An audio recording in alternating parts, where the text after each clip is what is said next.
Mileage मिलना चाहिए तो मिला ही। मेरे को तो ये भी लग रहा है कि अगर वो राहुल की रैली ना करवाते ना तो क्या पता वो चुनाव जीत जाते। उस अशोक गहलोत खुद की रिकॉर्डिंग करके खुद नहीं सुना सकता भाई आपने क्या बोल रखा है। ठीक है, उसका किसी को समझ में नहीं आता ये बोल क्या रहा है। बोल क्या रहा है, क्या क्या प्रभाव पड़ेगा जनता पे? मतलब प्रभाव क्या पड़ेगा। नमस्कार साथियों, मैं हूं आपका होस्ट कुलदीप सिंह पुनिया और मैं लेकर चलता हूं आपको राजनीति की दुनिया। राजनीति की दुनिया की बात करें साथियों, फिलहाल देश का सदन चल रहा है और संसद के अंदर जितने भी जरूरी विषय हैं उनको लेकर चर्चा चल रही है। पहले कांग्रेस चाहती थी कि जो फिलहाल पाकिस्तान के साथ हमारा तनाव चला उस पर हर हाल में चर्चा होनी चाहिए और देश के प्रधानमंत्री इस विषय पर अपनी बात भी रखें। 2-3 दिन इस पे हा हुल्ला चलता रहा, फिर उसके बाद इस पे सेटल हो गया सिस्टम। जो संसदीय कार्य मंत्री हैं और जो सदन के अध्यक्ष हैं, मीटिंग के बीच में फिक्स हो गया कि इस पे चर्चा होगी और इसके लिए टाइम भी निर्धारित कर दिया गया।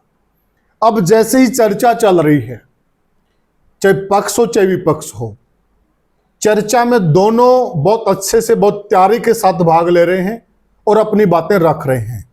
आपने देखा होगा दीपेंद्र सिंह हुड्डा भी बहुत अच्छे से बात रख रहे हैं और शायद इस बार जिस प्रकार से दीपेंद्र हुड्डा संसद में बोल रहे हैं, हमने भी उनका एक नया अवतार देखा है और काफी इफेक्टिव भी है, इसमें कोई दो राय नहीं।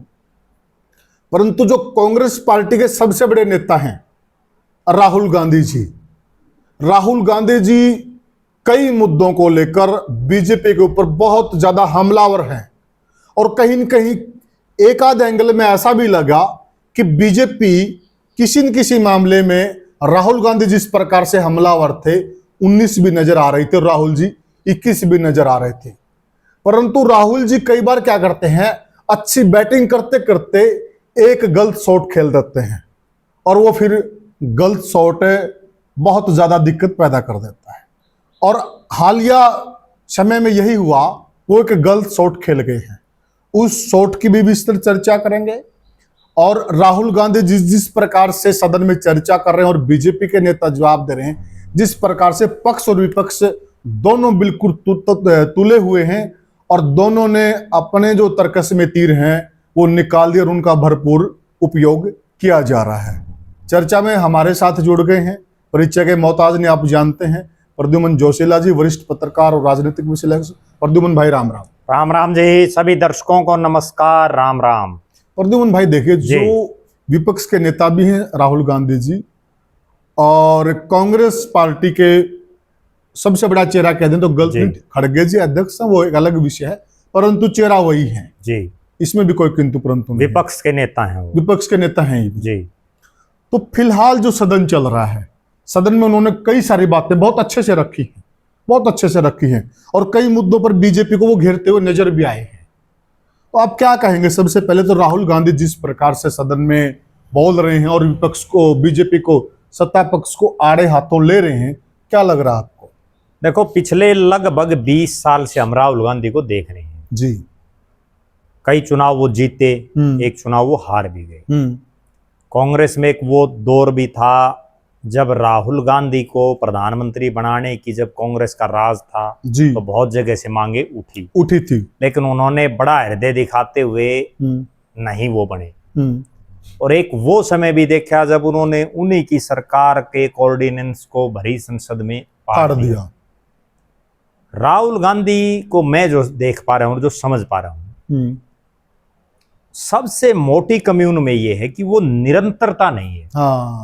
वो 10 दिन एक काम सही ढंग से करते हैं, 11वें दिन कोई ऐसी चीज बोल देते हैं या ऐसा काम कर देते हैं कि वो 10 दिन के ऊपर माटी फेर देते हैं। राहुल गांधी ने संसद से लेकर के और सड़क तक कांग्रेस की मजबूती के लिए पिछले 20 साल से वो काम कर रहे हैं, लेकिन जब जब उनको आगे किया गया है तब तक कांग्रेस साफ हुई है। जिन जिन राज्यों में उनको आगे किया गया है वहां भी कांग्रेस को कोई सही ढंग से रिजल्ट नहीं आया, लाभ नहीं मिला। और उसका कारण एक ही है कि बोलते समय वो शब्दों का चयन सही नहीं कर पा रहे। बोलना कुछ चाहिए, हालांकि उनके दिमाग में वो चीज चलती है, भाई बोलना तो ये है, लेकिन बोल कुछ और देते हैं। ठीक है बात। बहुत बार हमने ये देखा, अभी भारत जोड़ो यात्रा जो उनकी थी, जिसमें वो पूरी दुनिया में चर्चित हो गए थे, और हिंदुस्तान की जनता और विशेषकर भाजपा वाले भी ये मानने लगे थे भाई अब राहुल में कुछ ना कुछ निखार आ गया है। दक्षिण भारत से लेकर के और जो है जम्मू कश्मीर तक उन्होंने जगह जगह वो गए। जैसे ही वो यात्रा खत्म हुई उसके बाद कई दिन वो दिखे नहीं, पता ही नहीं चला। जो ज्यादा विदेश में इनका प्रवास होता है जी, यहाँ समय लगाते हैं, एक मुद्दे को हाइप करते हैं, एक मामला पीक पर चला जाता है, फिर चले जाते हैं, और जब उसका लाभ लेना होता है तो ये फॉरेन कंट्री में चले बस फिर चले जाते हैं। इनकी सबसे बड़ी समस्या यही है। अब भी क्या है कि कहीं कोई भाषण देना, संसद में बहुत बढ़िया बोलते हैं किसी भी विषय पर, और 10 मिनट बढ़िया बोल के फिर एक शब्द ऐसा बोल देते हैं उससे वो सारा गुड़ गोबर हो जाती है बात। जी ठीक कहा आपने। और फिर इनका मजाक उड़ाते हैं, इसीलिए तो इनको फिर पप्पू कहना शुरू कर दिया। ठीक बात है। ठीक है। और एक बात और देखो ना प्रद्युमन भाई, ये तो सारा जग जानता है कि जो बीजेपी का आईटी सेल है वो बहुत मजबूत है। बिल्कुल। ये जो पप्पू शब्द है ना, ये इतना स्टिक लगने लग गया लोगों को भी, एक ऐसा चस्पा सा कर दिया गया राहुल गांधी पे, और लोग भी सचमुच, जनता भी अधिकतर ये मानने लगी है पप्पू है। और वो केवल इसलिए ना कि वो मैच्योरिटी नहीं दिखा पा रहे अपना। हाँ भाई आप 10 दिन सही काम कर रहे हैं तो आप 11वें दिन भी तो सही कीजिए। बिल्कुल बिल्कुल। गलतियां बीजेपी वाले भी कर रहे हैं, इसमें भी कोई दो राय नहीं, लेकिन बीजेपी जो गलती कर रही है उनको कांग्रेस पकड़ नहीं पा रही। अब अकेले राहुल बहुत सारी कर रहे हैं, बिल्कुल अकेले राहुल नहीं, कांग्रेस में बहुत नेता ऐसे हैं जो एक कोई बयान दे देते हैं और वो बयान फिर बीजेपी वाले उसको कैच कर लेते हैं और उसी से चुनाव सारा बिगड़ जाता है। अब हरियाणा में एक बयान आया कि भाई जलेबी की फैक्ट्री बना देंगे, उसी का मजाक उड़ा। नरेंद्र मोदी से लेके अमित शाह से लेके जेपी नड्डा से लेके नायब सैनी से लेके कोई भी नेता हो, और वो हालात ये बनी कि लोगों जनता के दिमाग में एक चीज बैठी कि भाई इसको तो कोई जानकारी नहीं है। इसी तरह से अकेले राहुल नहीं, बरवाला में रैली थी जी, जो मुद्दे हैं ही नहीं उन पे बोलते रहे, बस 1 घंटा ऐसे ही बोलते रहे, जिन पे बोलना चाहिए नहीं बोले, फिर वो असली कहानी क्या होती है, वक्ता असली वही है जो जनता को बांधे रखे।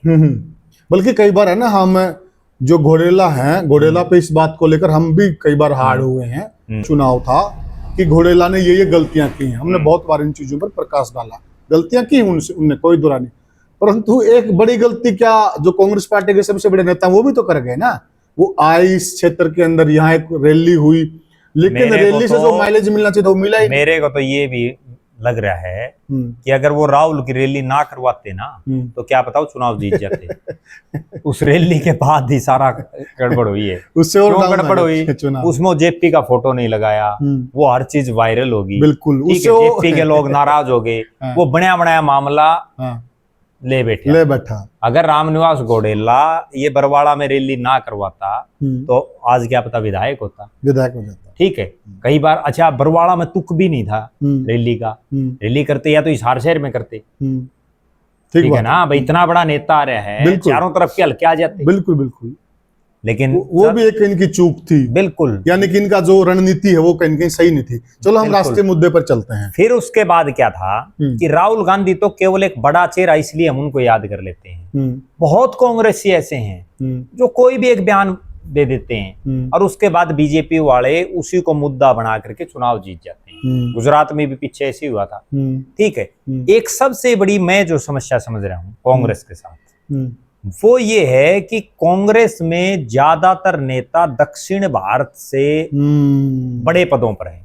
बहुत सही, उनको हिंदी का सही ढंग से पकड़ ही नहीं, बोलने की उनमें पकड़ नहीं है, ना समझने की पकड़, सामने वाले के दिमाग में वो चीज बैठ ही नहीं पाती। और कांग्रेस में एक सबसे बड़ी कमी ये है कि वक्ता नहीं है। जबकि भारतीय जनता पार्टी में तो छोटे छोटे नेता बहुत जबरदस्त बोलते हैं। और एक और प्रद्युमन भाई, जो वक्ता थे उनको बीजेपी निकाल के लेगी। और आज हम एक भविष्यवाणी कर रहे हैं जी, 2 वक्ता हैं कांग्रेस में जी, अच्छे वक्ता हैं। एक तो जयराम रमेश जी, और एक अपने वो साउथ वाले वही क्या अपने अभी उनको फॉरेन कंट्री में भेजा था, शशि थरूर। अब ये दोनों नेता आप देख लेना, इनको बीजेपी निकाल लेगी कांग्रेस से, मुझे ऐसा आभास हो रहा है। शशि थरूर तो मोदी की प्रशंसा कर रहे हैं। प्रशंसा करें, शशि थरूर तो जल्दी ही में बीजेपी ज्वाइन कर सकते हैं ऐसा लग रहा है। और मुझे लग रहा है कि जयराम रमेश पर भी डोरे डाले जा रहे हैं। जी, बीजेपी की सबसे बड़ी खासियत यही है कि उसके पास हिंदी पर पकड़ रखने वाले नेताओं की एक बहुत लंबी चौड़ी फौज है, जबकि कांग्रेस के पास ऐसा कुछ है नहीं। आप एक चीज देखो, और ना कांग्रेस ध्यान दे रही इस तरफ। पूरा उत्तर भारत जो हिंदी बाहुल्य है, कौन नेता है कांग्रेस के पास? मैं आपको नेताओं के नाम बता देता हूँ। पंजाब में सबसे बड़ा नेता अमरिंदर सिंह था, वो पार्टी छोड़ गया। राजेंद्र कौर भट्टल बुजुर्ग होगी, और कोई ऐसा नेता है नहीं। राजा वडिंग को हवा दी, वो इतनी हवा में है, मतलब जमीन ही नजर नहीं आ रही उसको। ठीक है, फिर आ जाओ आप राजस्थान। अशोक गहलोत खुद की रिकॉर्डिंग करके खुद नहीं सुना सकता भाई आपने क्या बोल रखा है। ठीक है, उसका किसी को समझ में नहीं आता ये बोल क्या रहा है, क्या प्रभाव पड़ेगा जनता पर? मतलब प्रभाव क्या पड़ेगा? वो उनका सबसे बड़ा नेता है। सचिन पायलट है, उसको जो है वैसे खुले लाइन लगा दिया है, उसको वैसे भाव नहीं दे रहे। जितेंद्र सिंह है, उसको भी जितना बड़ा उसका कद है उसके लिहाज से कुछ, भला ही राष्ट्रीय महासचिव है पार्टी का, लेकिन कोई प्रभाव नहीं बन पा रहा। उसके बाद फिर आप आ जाओ दिल्ली में कोई नेता ही नहीं बच रहा कांग्रेस के पास जो मजबूत नेता हो। संदीप दीक्षित है, वो भी कोई बहुत बड़ा वक्ता नहीं है। ठीक बात है। हरियाणा में जहां तक सवाल है, ले दे के उत्तर प्रदेश आ जाओ पहले। उत्तर प्रदेश में कोई नेता नहीं है पूरी कांग्रेस के पास। उत्तराखंड में कोई मजबूत आदमी नहीं है जी। हिमाचल प्रदेश में ठीक है, सुक्खू साहब हैं, लेकिन कोई बहुत बड़ा चेहरा नहीं है। बिल्कुल ठीक है। उसके बाद जम्मू कश्मीर में भी कोई बहुत बड़ा चेहरा इनके पास नहीं है। मध्य प्रदेश आ जाओ, ज्योतिरादित्य सिंधिया एक बड़ा चेहरा थे, वो पार्टी छोड़ गए। कमलनाथ वैसे ही जो है खुदे उलझे खड़े हैं। कमलनाथ जी ज्यादा अच्छे वक्ता भी नहीं है। दिग्विजय जी वक्ता हैं, उनमें खराब भी है, बुजुर्ग भी हो गए, खराब भी है कि वही बात वो 10 बात बहुत अच्छी बोल लेंगे और 11वीं बात ऐसी बोल देंगे सबकी याद देना। वो जो राहुल के साथ रहते हैं ना, जो रहते हैं, सारे में यही गड़बड़ है। ठीक है ना, में यही गड़बड़ है। फिर उसके बाद आप आगे आ जाओ, बिहार में भी कोई बहुत बड़ा नेता नहीं है, गुजरात में भी कोई बहुत बड़ा नेता नहीं है, महाराष्ट्र में कांग्रेस के पास नाना पटोले हैं, वो भी कोई बहुत ज्यादा जबरदस्त वक्ता नहीं है। बिल्कुल। ले दे के अगर कुछ बचता है तो हरियाणा में सिर्फ हुड्डा परिवार बचता है। या रणदीप सिंह सुरजेवाला एक वक्ता है, अच्छे वक्ता है, लेकिन रणदीप सिंह सुरजेवाला की जमीन पकड़नी है। पूरी कांग्रेस में अगर सही ढंग से देखें तो केवल उत्तर भारत में एक हुड्डा फैमिली ऐसी है जिनका वोट बैंक भी है, जो बोलने में भी माहिर हैं और जो है जो लोगों की नब्ज पकड़ते हैं। ठीक है, परिणाम कई बार नहीं आते, लेकिन और इस बार संसद में दीपेंद्र हुड्डा ने ये दर्शा भी दी। बिल्कुल, उस पर भी हम आएंगे। हाँ, बिल्कुल। तो मेन चीज यही है कि जो राहुल गांधी को सबसे पहले उत्तर भारत में अपना वजूद कायम करना होगा। बिल्कुल सही। अगर आपके पास बड़े चेहरे नहीं है तो बड़े चेहरे कोई माँ के पेट से थोड़ी बन के आते हैं। बिल्कुल, वो तो बाद में सीखते हैं। सही कहा। ठीक है, आप और लोगों को मौका दो, वक्ता बहुत है, क्यों नहीं उनको मौका दे रहे? ठीक बात है। सारी जिंदगी क्या आप इन्हीं को घसीटते पीटते रहोगे? आज आप देखो, बीजेपी ने ऐसे ऐसे काम कर दिए। मंडल अध्यक्ष होगा इतनी उम्र का, जिला प्रधान होगा इस उम्र का, प्रदेश अध्यक्ष होगा इस उम्र का, कांग्रेस सोच भी नहीं सकती। और प्रद्युमन भाई, जो पौध नीचे से तैयार होकर जाती है ना, जैसे बीजेपी के अंदर है ना, शुरू में ही मंडल स्तर पर जो नेता तैयार किए जाते हैं और उनकी जो वाक्य पटुता और जिस प्रकार से उनकी भाषण की शैली तैयार की जाती है, जिस प्रकार से उनको मुद्दों की जानकारी दी जाती है, आज भी आप देखें, आज हम चर्चा कर रहे हैं, आज भी बीजेपी की हरियाणा में हिसार में मीटिंग है और एक विषय पे बड़ी अच्छी चर्चा करेंगे। अब जितने लोग वहां बैठे हैं उस विषय पे उनकी पकड़ बनेगी और आगे जाके भविष्य में उनके वो काम आएगी। तो जिस प्रकार से इन लोगों की नर्सरी चलती है, तो कांग्रेस में तो ये सारा अभाव है, लेकिन यहाँ तो ऐसा कोई सिस्टम ही नहीं है। कांग्रेस में तो कुछ भी नहीं है। लेकिन एक चीज और देखो, कांग्रेस खाली हो चुकी है, कुछ नहीं है, उसके बावजूद भी लोगों ने उनको 100 के आसपास लोकसभा की टिकटें दे दी। बिल्कुल ठीक। कांग्रेसियों के दिमाग में ये नहीं आ रहा, अगर आप बीजेपी के हिसाब से अपनी मार्केटिंग, मैनेजमेंट और फील्ड में घूमोगे तो 100 से 300 भी हो सकती हैं। बिल्कुल। जब 100 बिना एमएलए दे दी, हरियाणा में बिना कांग्रेस के संगठन के 37 एमएलए दे रखे हैं। अगर इनका होता संगठन है तो क्या होता, तस्वीर अलग होती। लेकिन वो चीज अब तक भी नहीं समझ में आ रही उनकी। बिल्कुल। बीजेपी को तो केवल फायदा इस चीज का मिल रहा है, बीजेपी से भी लोग खुश नहीं है। ठीक है ना, लेकिन फायदा केवल इसलिए मिल रहा है कि विकल्प नहीं है। विकल्प नहीं है। लोग कांग्रेस से छिक रहे हैं, बिल्कुल ठीक बात है, तो कांग्रेस वाले कुछ कर नहीं रहे। ठीक बात है। तो ये सबसे और बड़ा मुद्दा बीजेपी भी है। इस बात को लेकर मुगालते में है। बिल्कुल। उनको लग रहा कि नहीं हम राइट ट्रैक पर, राइट ट्रैक पे वो भी नहीं है, परंतु ऑप्शन नहीं है लोगों बीजेपी के बहुत से एमएलए तो केवल इसलिए जीत गए कि कांग्रेस ने गलत लोगों को टिकट दे दी। टिकट दे दी। वो अगर टिकट कांग्रेस सही ढंग से बांटती तो बीजेपी तो साफ थी। जी, तो प्रद्युम्न भाई राष्ट्रीय विषय पे आ जाते जी। हैं। अब राहुल गांधी जी जिस प्रकार से कई दिन से, वाकई में मैं सारी कार्रवाई देख रहा था, वो जिस प्रकार से बाहर आके मीडिया में भी बातें रख रहे थे और सदन के अंदर भी रख रहे थे, तो एक प्रभावशाली तरीका था उनका। परंतु जैसे उनका एक प्रभावपन बढ़ा और धीरे धीरे यूं लगा कि भाई हाँ, वाकई में राहुल गांधी सरकार की पोल खोल रहे हैं। राहुल गांधी ने क्या कर दिया, भरे सदन के अंदर जो सभापति होते हैं ओम बिरला जी, उनके आगे एक ऐसी बात कर दी, उसको हम असामाजिक भी कह सकते हैं। उन्होंने कहा कि बिरला जी, पहली बात तो चेयर पे प्रश्न उठाया, सभापति जी प्रमुख है सदन के अंदर, सदन में प्रधानमंत्री प्रमुख नहीं होता, चेयर। बिल्कुल बिल्कुल। तो वो उस चेयर पे सवाल उठा रहे कि जब आप मोदी जी से मिलते हो तो आप झुक कर मिलते हो, और जब आप मुझसे मिलते हो तो ऐसे सीधे खड़े होकर मिलते हो, ये क्या कर रहे हो, ये फर्क क्यों करते हो। उनका सीधा सा ये बात थी।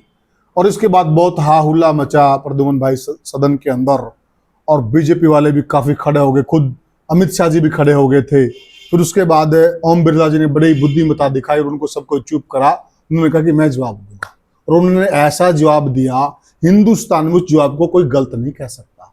उन्होंने कहा देखिए, ये हिंदुस्तान है, संस्कृति का देश है, मेरे को ये ऐसा सिखाया गया, मोदी जी मुझसे उम्र में बड़े हैं और अपने से बड़ों को झुककर नमन किया जाता है, ये हमारी संस्कृति है।